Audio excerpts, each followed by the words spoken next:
मतलब का रिश्ता, दिल छूने वाली कहानी। एक गांव में एक बड़ा साहूकार रहता था। साहूकार बहुत पैसे वाला था। आसपास के कई गांव में उसका बड़ा नाम था।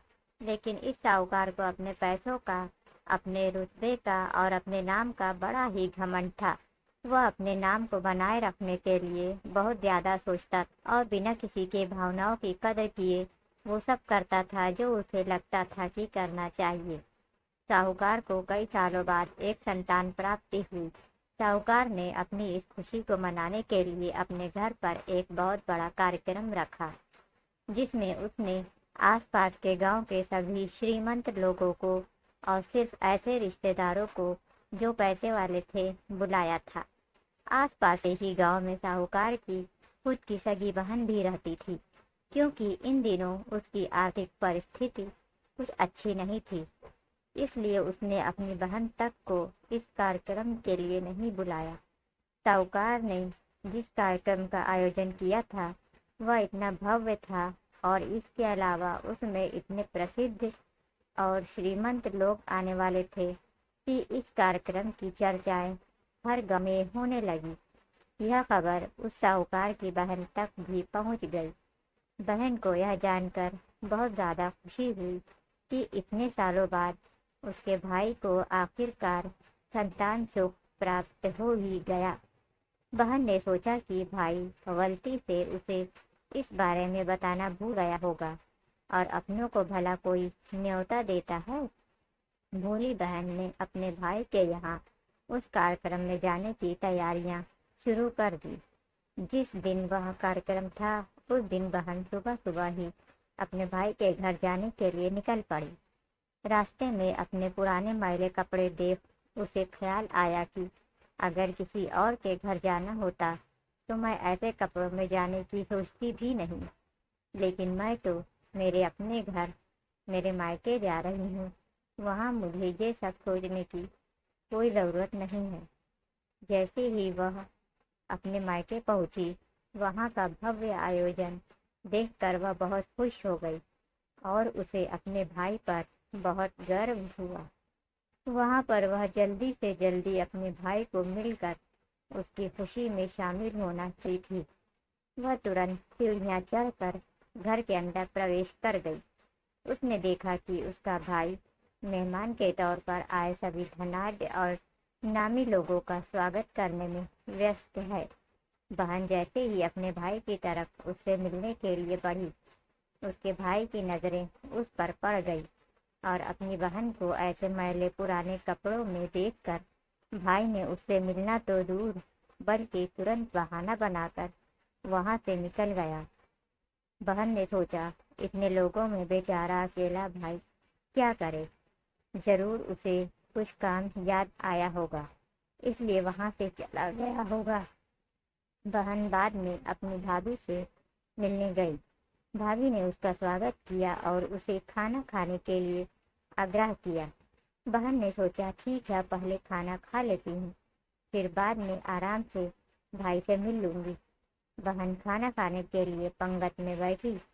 साहूकार भाई ने देखा कि अपने सभी धनवान मेहमानों के बीच उसकी गरीब बहन बैठी हुई।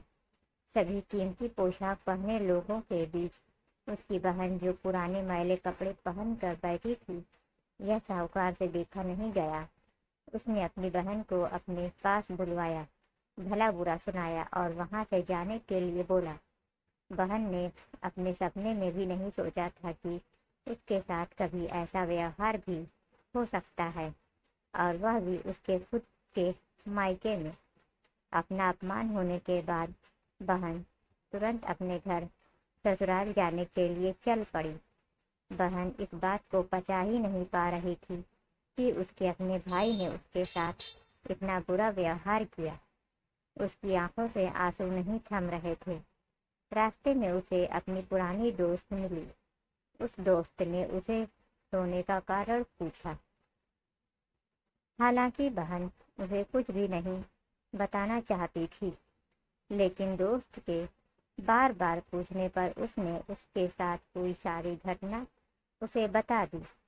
उसकी दोस्त एक समझदार महिला थी और काफी प्रैक्टिकल सोचने वाली थी। उसने कहा, अगर तुम मेरी बात मानो तो एक दिन तुम्हारा भाई खुद तुम्हें अपने यहाँ बुलाएगा और तुमसे माफ़ी मांगेगा। बहन ने कहा कि मैं तुम्हारी हर बात मानूंगी, बताओ मुझे क्या करना होगा। दोस्त ने कहा कि तुम इस अपमान को, इस दुख को एक दिशा दे दो और कोई गृह उद्योग शुरू कर दो। उसमें इतनी मेहनत करो कि उस काम में तुमसे अच्छा कोई भी ना हो। बहन को अपने दोस्त की बात सही लगी। उसने घर पहुंचकर अपने आंसू पोंछकर उसी दिन से एक गृह उद्योग शुरू किया। उसने दिन रात मेहनत की, अपने साथ कई और गांव की महिलाओं को जोड़ा और देखते ही देखते उसका गृह उद्योग चल पड़ा। कुछ ही सालों में आसपास के 50 गांव में उसका नाम और रुतबा काफ़ी बढ़ गया और अब वह पैसों के मामले में अपने भाई से भी ज़्यादा बड़ी बन गई। भाई को भी जब यह पता चला कि उसकी बहन इतनी श्रीमंत हो गई है तो उसने सोचा कि एक बार उससे मिलकर आया जाए। वह जब अपनी बहन के को उसके घर मिलने पहुंचा तो बहन ने उसका किसी राजा महाराजा की तरह स्वागत किया, उसकी पसंद का खाना खिलाया।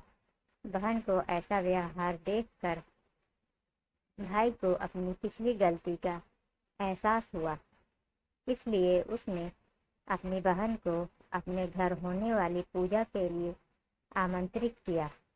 कुछ ही दिनों बाद बहन अपने भाई के यहाँ उस पूजा के लिए पहुँच गई। जैसे ही बहन अपने भाई के घर पहुँची, उसका भाई उसके स्वागत के लिए दरवाजे में ही खड़ा था। बहन अपनी महंगी गाड़ी में आई थी। उसने बहुत कीमती साड़ी और उससे भी ज़्यादा कीमती गहने दागिने पहन रखे थे। बहन का ऐसा ठाट बाट देखकर सिर्फ भाई नहीं बल्कि उसका पूरा गांव दंग रह गया।